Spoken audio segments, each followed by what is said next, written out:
Hi, and welcome to Best in Tesla. There are still people that think that EVs has plateaued and will never become the dominating force in the transportation sector. But I think people are making the same mistake we have seen so many times through history, looking into the future with today's technology.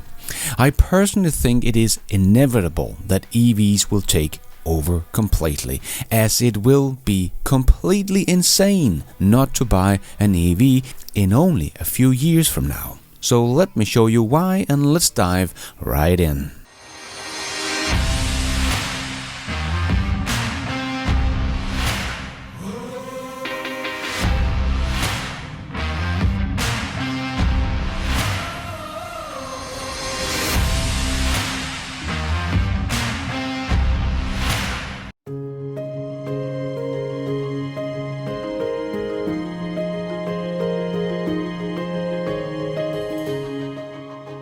So first I would like to show you this little clip from many years ago, two experts talking about computers and if they would be a success in the future.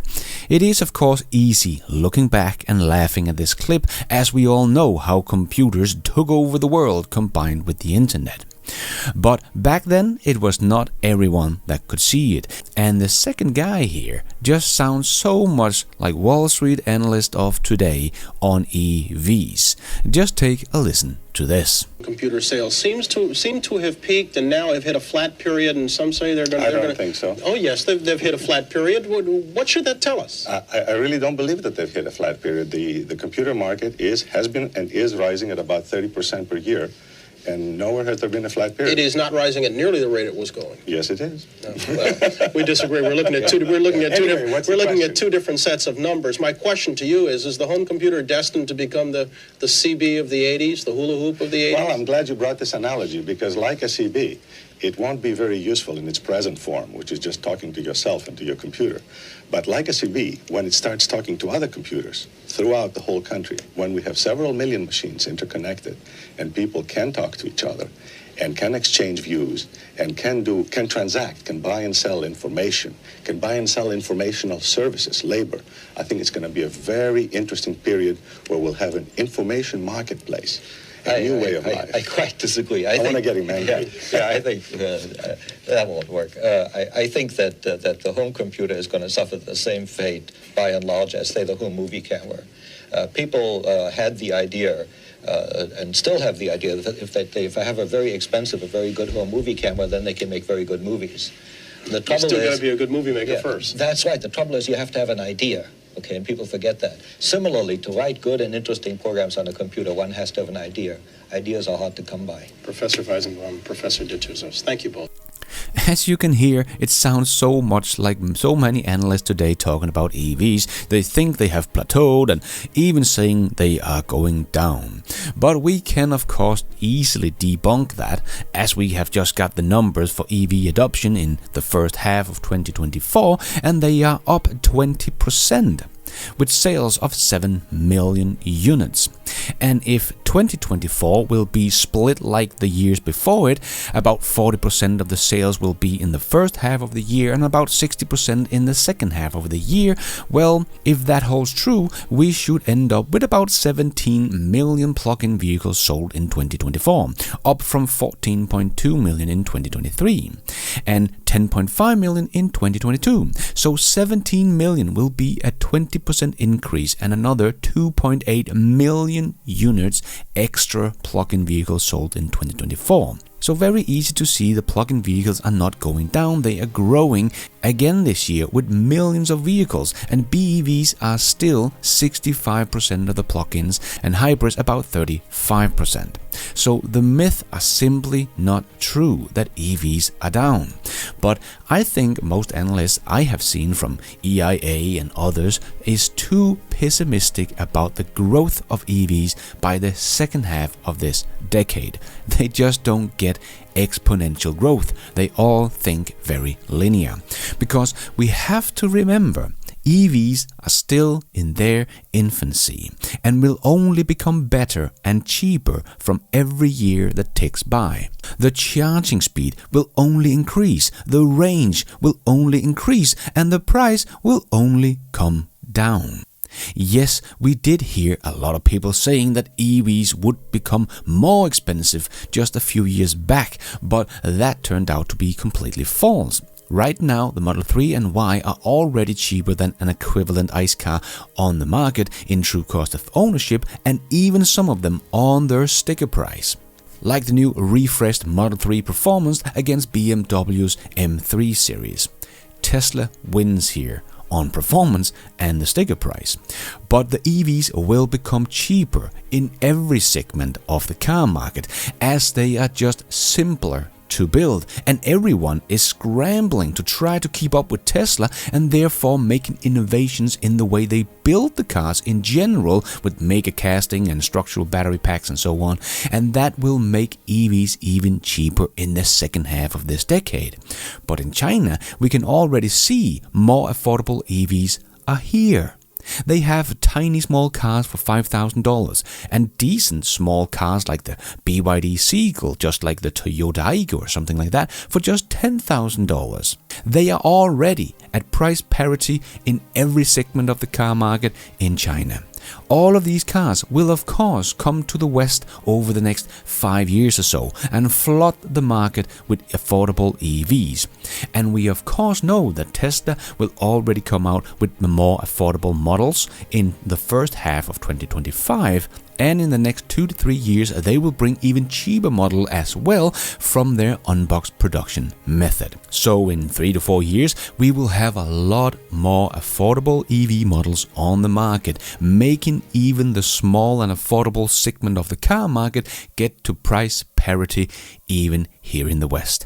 And by then, more people will also understand the true cost of ownership, as we also just got a new example with the police that said the Model Y was not just another option, it was the best option. Tesla was not only a viable option, but it was the best option. We got a much better performing car that cost significantly less to maintain and fuel. Our admin fleet in the first year had absolutely no maintenance associated with it. Probably the biggest cost savings variable is cost of energy, way less than what we're paying in California for a gallon of gas. So when you look at the entire package, again, it became not only a viable solution, became the best solution as well. And Alien Space also interviewed the police at the Tesla takeover event, and as they said, of course you want a fast police car, so check out these Teslas. There's a Model Y with Greenfield Police, and then we have patrol Cybertrucks. Can you imagine how amazing these cars are to use for law enforcement? We're excited. I mean, the most American-made car, the safest car that you can buy, and we're going to be deploying this here after today. Why did you guys, choose this? What was your lineup before? Well, we have Ford Explorers, Chevy Tahoe, Dodge Durangos, and because of all the electronics that we have in the cars, we have to keep them idling constantly. So we're burning fuel. Our budget for our little town is really high. We're well over $100,000 in fuel just for our small town. Wow. Exactly. And then it's hard on the engine. It's idling, it's creating heat. All the rubber products, suspension components underneath the hood, all that just gets cooked. Wow. Yeah, so we're looking to save fuel, efficiency, no oil changes, transmission changes, regen braking, save on the brakes. This is our first patrol vehicle. We have one admin vehicle as well. So we're going to see how this goes, see how the savings goes, see how the maintenance goes, and then kind of roll it out from there. Wow. Yes, this will become common knowledge in 3 to 4 years, together with EV price parity, making the EV the obvious choice for the majority of the people, as not many are going to choose the product that is more expensive but worse in every way. EVs are so much more convenient in your everyday life than your ICE car. You just wake up to a full tank, you never have to think about it. And it's so quiet and nice and instant acceleration and basically no maintenance. But when their range will increase and charging speed will basically be as fast as filling up your ICE car, it will also become the overall obvious choice in every scenario. You will have to be insane to buy a product that is worse in every way but will cost a lot more to buy and operate. Not many people are going to choose that option. So I think many of the analysts we are seeing are not really taking this into calculation, as some of them still think the plug-in markets will only be like 50 or 60% of the market in 2030. But the EVs we will have by the end of this decade will be so much better than they are today, it will make no sense for anyone to buy the old, outdated, dying technology. Because as the ICE car market will suddenly be cut in half, that will also make them more and more expensive for the automakers to manufacture, because they will lose the economy of scale they had like 10 years ago. So the EVs will become cheaper and the ICE cars will become more expensive, because as we know, car manufacturers operate with very little margins on their ICE cars, so they can't really just take a hit themselves on this, or they will also start losing money on their ICE cars, so they will have to raise the prices for the customers. So I think we will see the valley of death very soon, as more and more people see that the EVs are the future and the obvious choice, but we might not have the supply for it yet. But that will just make people wait to buy their next car, as they of course don't want to buy a product that is going out of business, so the value of the car they're going to buy is going to fall out of the sky, especially here in Europe, as more and more countries are also getting closer to the ban of their ICE cars in 2030 and 35. But also more and more cities in Europe are banning ICE cars from the city centers to avoid air pollution. We already have cities in Europe where you cannot drive the old diesel cars anymore. So not only will EVs become the obvious choice because of price and convenience, but we will also have a lot of other factors that will accelerate the EV adoption over the next many years. So I really don't think many people in Europe and China especially will buy the dying ICE cars by the end of this decade. And when you live in Scandinavia like I do, it is hard to see ICE cars continue to make good sales, as we are already over 50% BEV market share combined in Norway, Sweden and Denmark. So we are already at the point where analysts think we will be in 2030. And all the people that I know that still have ICE cars are all saying their next car will be electric. And we can't just look at Norway, as they're already there. That yes, hybrid gained a little traction, but eventually lost to the much better battery electric vehicle. So we already know how this will play out, and we are seeing the same thing happening in Denmark and Sweden. And yes, I know we are a very little place in the world, but China, the biggest market on the planet, is basically already 50% new energy vehicles today. How so many analysts can think the world will only be at 50% in 2030 when the biggest market in the world is already there and Europe will follow very soon? Just seems out of touch with what is going on. And one that is even more off is Toyota. They only think that in 2030 about 17% of the market will be BEVs, because that is what they are aiming for. But the adoption of BEVs has been delayed due to deliberate sabotage and opposition from the powerful gas, oil and auto industry, which saw their business model threatened. And Toyota has been one of those guys that tried to slow down the EV adoption, and as late as just 2 years ago they said there were no EV demand. But then the BEVs more than doubled from 2021 to 2023, going from 4.8 million to 10 million units sold, and the best-selling car in the world in 2023 became a BEV. Boy, was Toyota wrong in a very, very short amount of time. Makes you wonder if they have any clue what is actually going on right now. I don't think so. If they truly believe that only 17% of the market will be BEVs in 2030, I truly believe Toyota is lost. And we have seen that instead of trying to compete in the beginning, the legacy automaker was just fighting against the electric car to slow it down so they could make some short-term profits on their ICE cars.